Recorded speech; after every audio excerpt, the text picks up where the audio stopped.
ছাত্ৰ সন্থা জিন্দাবাদ জিন্দাবাদ জিন্দাবাদ আদিবাসী ছাত্ৰ সন্থা জিন্দাবাদ জিন্দাবাদ জিন্দাবাদ জব কাৰ্ডৰ শ্ৰমিকসকলৰ অতি শীঘ্ৰে মজুৰি মুকলি কৰক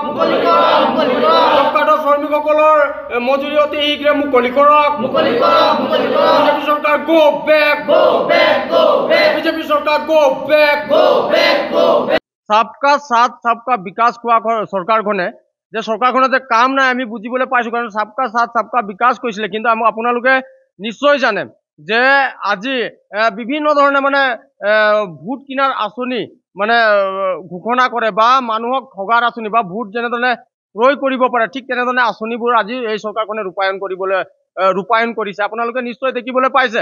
যে অৰুণোদয়ৰ নামত মানে আপুনি জানে অৰুণোদয়ৰ নামত বিজেপিৰ মানে ভোট কিনা যি ষড়যন্ত্ৰ আমি বুজিবলৈ পাইছো লগতে আপোনালোকে নিশ্চয় জানে আজিৰ পৰা কেইদিনমান আগতে বিধানসভাত এককালীন সহাৰ্য শ্ৰমিকসকলক দিয়া হ'ব বুলি ঘোষণা কৰা হৈছে এইটো আমি বুজিবলৈ পাইছো যে এইবিলাক এটা মানে ভোট কিনা কাৰণ 2026ৰ কাৰণে তেওঁবিলাকে ভোট কিনিছে আৰু পঞ্চায়তৰ কাৰণে তেওঁবিলাকে ভোট কিনিছে আপোনালোকে নিশ্চয় জানে লগতে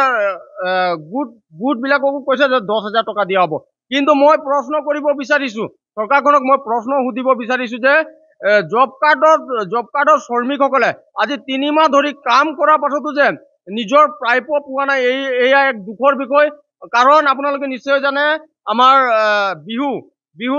অসমৰ সবতকৈ ডাঙৰ উৎসৱ তাৰ পাছতো আমি বিহুত 1 টকা পইচা পোৱা নাই ইয়াতকে আৰু লাজৰ আৰু দুখৰ বিষয় কিবা হ'ব পাৰে নেকি তো আমি অসম আদিবাসী ছাত্ৰ সন্থা হকিয়াই দিব বিচাৰিছো আমি 3 দিন সময় দিছো যদি 3 দিনৰ ভিতৰত যদি ইয়াৰ ব্যৱস্থা নলয় বা শ্ৰমিকসকলে যদি নিজৰ মঞ্জুৰি নাপায় তেতিয়া আমি ৰোড ব্লকৰ দৰে কাৰ্যসূচী ৰূপায়ণ কৰিবলৈ আমি বাধ্য হ'ম আদিবাসী ছাত্ৰ সন্থা